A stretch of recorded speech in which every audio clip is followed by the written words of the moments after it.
जंगल की घनी झाड़ियों के पीछे कालू कौआ अपने टेम्पो से सिलेंडर उतार रहा था। तभी रानो चिड़िया अपने दो भूखे बच्चों गुड़िया और कुक्कू के साथ वहां से गुजरी। रानो ने गिड़गिड़ाते हुए कहा, कालू भाई, मेरे घर में चूल्हा 2 दिन से ठंडा पड़ा है, बच्चे भूखे हैं, एक सिलेंडर दे दो। कालू ने तिरछी नजर से उसे देखा और बोला, रानो, सिलेंडर की कमी है, ऊपर से ऑर्डर बंद है, अगले हफ्ते आना। जंगल की घनी झाड़ियों के पीछे रात के सन्नाटे में एक भारी लोहे की आवाज गूंजी, खनन। कालू कौआ अपने नीले रंग के टेम्पो से चुपके से गैस सिलेंडर उतार रहा था। उसकी आंखें चारों तरफ किसी चोर की तरह घूम रही थी। तभी झाड़ियों के पीछे से एक नन्ही आवाज आई, माँ, क्या कालू अंकल हमारे घर गैस ला रहे हैं? रानो चिड़िया ने अपने बेटे कुक्कू का मुंह दबा दिया। उसने देखा कि कालू, जो कभी ईमानदारी की मिसाल था, आज एक अमीर चील को चुपके से 3 सिलेंडर थमा रहा था। बदले में चील ने सोने के सिक्कों की एक भारी थैली कालू के पंजे में थमाई। कालू के चेहरे पर एक डरावनी और लालची मुस्कान थी। रानो का दिल टूट गया। उसका सबसे भरोसेमंद दोस्त अब एक सौदागर बन चुका था। पुराने दिनों में कालू कौआ जंगल का सबसे लोकप्रिय पंछी था। उसका नीला टेम्पो, जिसमें लाल रंग के सिलेंडर सजे रहते थे, जैसे ही किसी इलाके में पहुंचता, पंछी खुशी से चहकने लगते। पे पे, गैस ले लो, चूल्हा जलाओ। रानो बहन, ओ रानो, बाहर आओ, तुम्हारा सिलेंडर आज खत्म होने वाला था, मैं पहले ही ले आया। कालू भाई, आप वाकई जंगल के सबसे भरोसेमंद पंछी हो। समय पर न आते तो आज बच्चे भूखे सोते। कालू भाई, तुम न होते तो पता नहीं मेरा क्या होता। ये लो अपनी मेहनत की कमाई। अरे रानो, काम ही पूजा है, ईमानदारी से बड़ा कोई धर्म नहीं। रानो, हम पंछी एक परिवार की तरह हैं। पैसे तो हाथ की मैल है, रिश्ता बना रहना चाहिए। ईमानदारी ही मेरी असली पहचान है।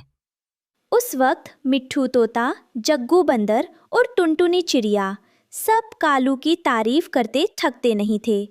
कालू का काम सुबह 5 बजे से शुरू होता और देर रात तक वह हर घोंसले में ऊर्जा पहुंचाता। अचानक एक दिन जंगल के अखबार वनवाणी में खबर छपी कि पड़ोसी राज्य हॉर्मूज में भारी तूफान के कारण गैस की रिफाइनरी ठप हो गई है। पूरे जंगल में खबर आग की तरह फैल गई। अरे भाई जग्गू, सुना तुमने? अब हॉर्मुज से गैस नहीं आएगी। हमारे पास बस कुछ ही दिनों का स्टॉक बचा है। हॉर्मुज राज्य से गैस की सप्लाई कट गई है। अब पूरे जंगल में हाहाकार मचेगा। मेरे ढाबे पर 100 ग्राहक आते हैं मिट्टू। अगर गैस खत्म हुई तो मैं तो बर्बाद हो जाऊंगा। कालू को ढूंढो, मेरे ढाबे का क्या होगा? ग्राहक भूखे लौट जाएंगे। कालू, ओ कालू, मेरा स्टॉक भर दे भाई।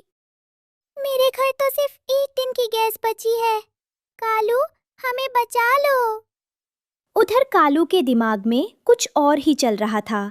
जब उसने देखा कि मांग बढ़ गई है और सप्लाई कम है, तो उसके भीतर का सोया हुआ लालच जाग गया। आज तक ईमानदारी की रोटी खाई, पर सूखी ही रही। अब वक्त है मलाई खाने का। अगर मैं ये सिलेंडर लूं, तो ये लोग इसके लिए सोने के अंडे भी देंगे। रानो चिड़िया के घर में 2 दिन से आग नहीं जली थी। उसके बच्चे गुड़िया और कुक्कू भूख से निढाल थे।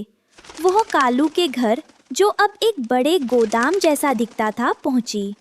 कालू भाई, खुदा के वास्ते एक सिलेंडर दे दो। बच्चे 2 दिन से सिर्फ कच्चे दाने खा रहे हैं, उनकी तबीयत बिगड़ रही है। रानो, तुम्हें समझ नहीं आता? ऊपर से माल नहीं आ रहा। जो थोड़ा बहुत बचा है वो मैंने पहले ही बुक कर लिया है। पर कालू भाई, वो देखो, पीछे टेम्पो में 10 सिलेंडर रखे हैं। वो खाली हैं। और तुम यहाँ जासूसी करने आई हो? जाओ यहाँ से। जब माल आएगा तो सबको मिलेगा। तभी वहां से अमीर बाज गुजरा। उसने कालू को आंख मारी। कालू तुरंत उठा और उसे किनारे ले जाकर फुसफुसाने लगा। रानो समझ गई कि कुछ काला है। उस रात रानो ने तय किया कि वह इस सच्चाई को सबके सामने लाएगी।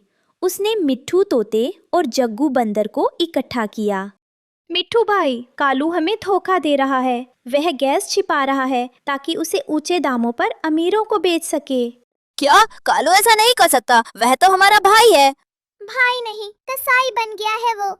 कल उसने मुझसे एक सिलेंडर के लिए मेरे कान की बालियां मांगी थी। वे सब छिपकर कालू के पुराने गोदाम के पास पहुंचे। वहां का नजारा देखकर सबकी आंखें फटी की फटी रह गई। कालू कबूतरों की एक टोली को ब्लैक में सिलेंडर बेच रहा था। ये लो सेठ जी, 5 सिलेंडर।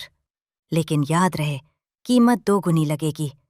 जंगल में किसी को पता चला तो मेरा धंधा बंद हो जाएगा। फिक्र मत करो कालू, पैसा फेंको तमाशा देखो। तभी रानो और पूरा जंगल बाहर निकल आया। जग्गू बंदर ने कालू का टेम्पो घेर लिया। शर्म आनी चाहिए तुम्हें कालू। जिस समाज ने तुम्हें सिर पर बिठाला, तुम उसी की जड़ों में तेजाब डाल रहे हो। रानो, तुम गलत समझ रही हो। ये तो खराब सिलेंडर थे। मैं इन्हें वापस भेज रहा था। झूठ मत बोलो, हमने सब सुन लिया। तुम्हारे पास स्टॉक है, पर तुम्हारे पास दिल नहीं है। रानो आगे बढ़ी और कालू की आंखों में आंखें डालकर बोली, कालू भाई, तुम इन सिक्कों से महल बना लोगे, पर उस माँ की बद्दुआ कहाँ रखोगे जिसके बच्चे भूख से तड़प रहे हैं? क्या तुम्हारी अमीरी उन मासूमों की जान से बड़ी है? कालू के पास कोई जवाब नहीं था। उसकी लालची मुस्कान अब शर्मिंदगी के आंसुओं में बदल चुकी थी। उसने देखा कि छोटे छोटे पंछी प्यास और भूख से कांप रहे थे, फिर भी वे अपनी एकजुटता दिखाने वहां आए थे। जंगल की पंचायत बैठी। सरपंच उल्लू ने फैसला सुनाया। कालू, तुमने जंगल के कानून और भरोसे को तोड़ा है।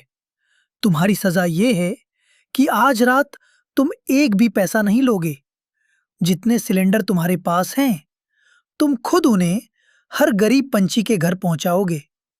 मुझे माफ कर दो, लालच ने मुझे अंधा कर दिया था। रानो बहन, मुझे शर्मिंदा मत करो। मैं अभी जाकर सबके घर चूल्हा जलवाता हूँ।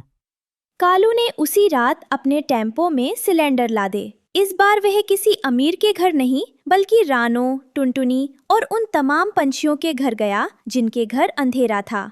इस कहानी से हमें सीख मिलती है कि जब संकट आता है तो इंसानियत की परीक्षा होती है। लालच से आप धन तो कमा सकते हैं, पर वह सम्मान नहीं जो एक ईमानदार डिलीवरी मैन के पास होता है। जंगल में फिर से खुशहाली आई, पर कालू अब सौदागर नहीं, फिर से सबका कालू भाई बनने की कोशिश कर रहा था।